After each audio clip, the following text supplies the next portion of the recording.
One of the questions that I get a lot here in my comment section is similar to this. Webemau asks, I'd like to hear more about how you market yourself as a creator. I personally struggle with finding places to get well-paying commissions at a steady rate. I'm looking for a stable art career as a nobody without an audience. Now, the first problem I noticed just with the question is that there's two distinctly different pursuits going on here. One is building an audience and getting constant stream of jobs for commissions. And the second one is steady employment. I recommend you choose one and stick with that. Don't try to build an audience if you're trying to get employment.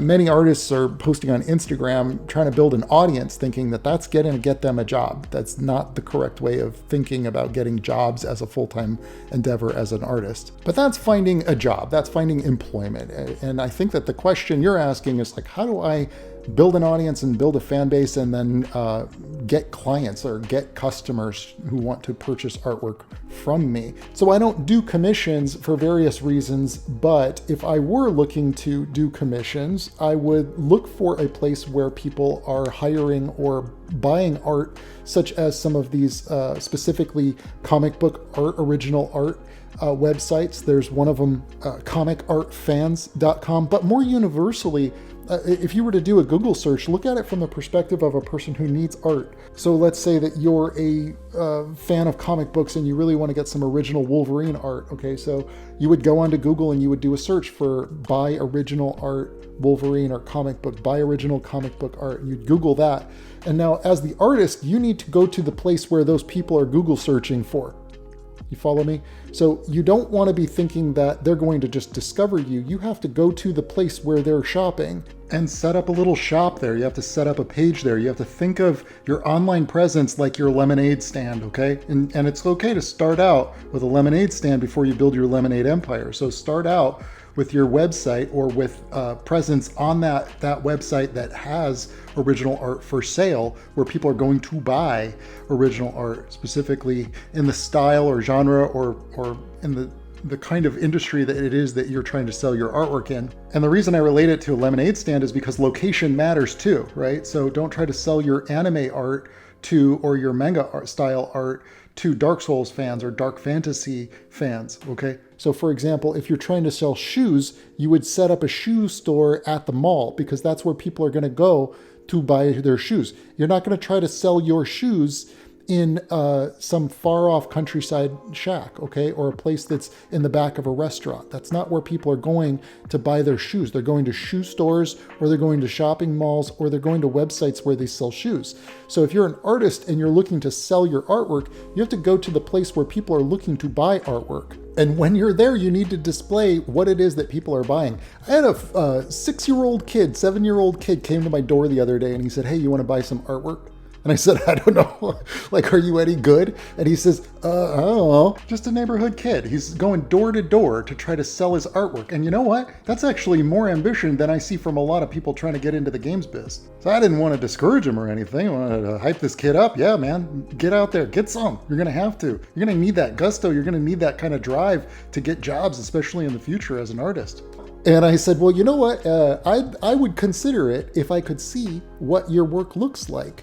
He didn't think of this because he's like people who are just starting out, but I don't want to discourage the kid. So I'm like, when you're showing your artwork to other people and you're saying, hey, do you want to buy some artwork? They need to see what they would be buying. So you have to make it easy for them to imagine what it is that they're going to be paying their hard-earned money for. Think about your own wallet. It's hard to separate from money for art. Art is one of those things. It's not like food. It's not like rent. It's not like, a roof over my head. It's not a survival requirement. So you really have to show them something that's stimulating and exciting. It's like, oh, that's really cool. So like what I would do when I used to do commissions, I would go to conventions, comic book conventions, and I would draw all the time. If I didn't have customers right there, it was towards the end, it was hard to have a moment to actually sit and draw without people asking me for stuff. But when I was early in my career and I didn't have a big audience or anything, I would go to comic book conventions and I would sit and draw superheroes. I would draw whatever characters that, were popular at the time that I liked. And I would put them right out in front with the price tag that says like, hey, this is what it costs. And you can see me draw it. And people would ask me to do commissions for them at those shows. If that's your thing, you want to be a commission artist. But the point is whatever it is that you're trying to sell your artwork, whenever you're trying to sell your artwork, you have to make it easy for the buyer, and you have to be in a place where they would be looking to buy whatever service or product it is that you're trying to sell. And that is why, like, for me, I work in video games. So where are all the business people that are looking for artists? They're on LinkedIn. LinkedIn is a social networking website whereby business people are congregating. They're talking about business. They're talking about networking. They're talking about getting their connections to their VCs and their investments and their publishers, and they're networking for people. And they're also at times going to be going, well, where are all the artists? And all these business people are going, where are all the artists? And all the artists are like wondering where the heck are all the business people that want to give them jobs? Like, and there's a disconnect there. And I certainly don't want to make you feel bad for not thinking this way. It's like, I didn't piece this together for a long, long time myself, but as an artist, you have to stop thinking about like what you want to be making. You have to start thinking about like, what do people pay for? What do people actually want? What do people want from me? Like, what can I do? Because it's amazing. You can conjure something out of nothing. You create something out of nothing, and then people give you money for it.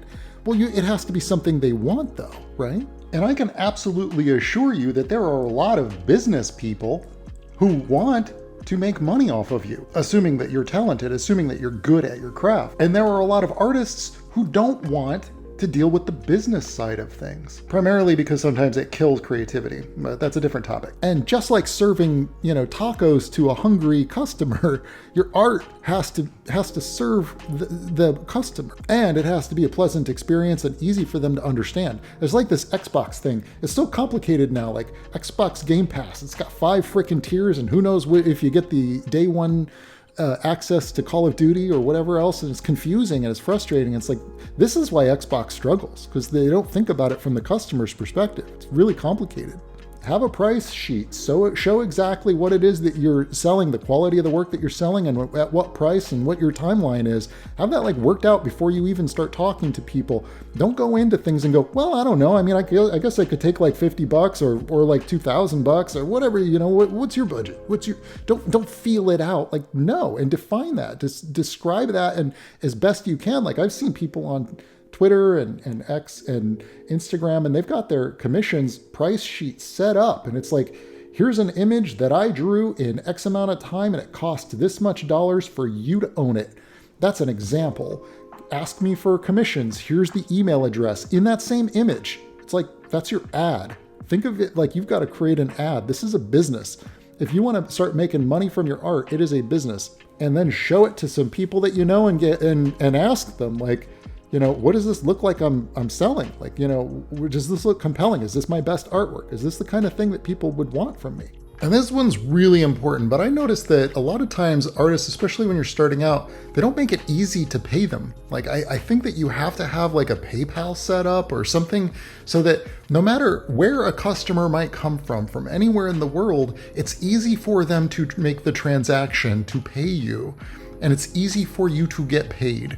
Don't like step into this like with some negotiation of like, well, you could do a direct deposit, or you sign up for this new service to make sure I get paid. Don't make it complicated for your customers. This is the same thing that you would want if you were going into a store and making a purchase. So walk through the steps of what is it like for your customer? Is it easy for them to purchase a commission from you? Will they understand what they're getting? Will they be able to easily pay you? Will they have a clear idea of how long it'll take you to do it? But something I want you to give some consideration to, and like, I think commissions are fine. I think commissions are great. I think it's going to be a really tough career path though. I think that when you're 50 years old, you're not going to be wanting to do commissions. It's great when you're starting out, you're doing small jobs for various individuals, but you don't want that to be like your career. You're not going to retire doing commissions unless you start doing bigger jobs. And what I mean by bigger jobs is like more steady jobs, or, getting clients that need a lot of work from you because they're putting your work into their product. So for instance, a lot of trading card game companies will hire artists, and a lot of video game companies will hire artists. And another thing I'm going to suggest is try to do the thing that isn't already oversaturated. Like, for example, UI artists. There's tons and tons of jobs for UI artists. Very few people that put a lot of care into their portfolio for a UI artist, or a visual effects artist, or a 3D artist, a low poly, hand-painted textured 3D artist. It's like, there's so many jobs for talented artists, but most artists are like, no, I want to do cool like portfolio paintings, or I want to paint anime characters that already exist. And it's like a lot less jobs for that, buddy. And not as much consistent work either. You'll always find exceptions, but man, you got to be pretty exceptional if you want to have the exceptions. So here's a quick marketing exercise that they would teach you if you paid thousands of dollars to go to a marketing course. Sit down with a piece of paper and create a profile for your customer. What kind of artwork do they like? What kind of artwork do they buy? Do they play D&D? Are they more likely to commission artists to do characters that already exist, or characters that are from their fantasy game that they play with their friends? Are they more likely to hire you because they're making a card game? Maybe you should write down all the things that are of interest to the customer that you know that you can serve. Figure out which hashtags those people would follow and start tagging in those hashtags, and create yourself a sheet, a image that is your ad. And that ad will have an example of the artwork that you do. It will have the price point at which you charge for that. There's nothing like negotiable on there, or flippant, or questioning like, oh, well, I don't know, it's somewhere between this range and that range. No. Be very specific, so you can get this kind of quality for that kind of price. And in that image, you want to keep posting that every day, and with the same hashtag or in the same forums. Every time you do get a customer, you want to post about it, and you want to make sure that they post about it, and you want to let people know that you are available to do more of those types of images. That's another thing, is that a lot of artists don't let people know that they're looking for work. Literally put that into the title of your name on Twitter, for example, looking for work. If you want to be a concept artist in video games as a full-time profession and you don't have a job yet, then just start making a portfolio full of the kind of world-building concept art that you would be doing on the job. And that's not the same as doing splash art, for example. If you want to do splash art for video games, then like have a portfolio full of splash art and specify, I'm a splash artist. But if you don't even know the distinction between those two things, then you have to educate yourself about what should be in your portfolio if you're trying to be a professional concept artist working in games. And keep in mind, it's possible if you're not getting work, it might just be that you're not really showcasing enough high quality work. You might need to just up your game, and that's where things like my workshops can really help you out. I hope that helps you. I certainly wish you the best, and I hope that gets you a few more jobs. Please do let me know if it does. Thank you so much for stopping by, and I'll see you guys next time. Bye.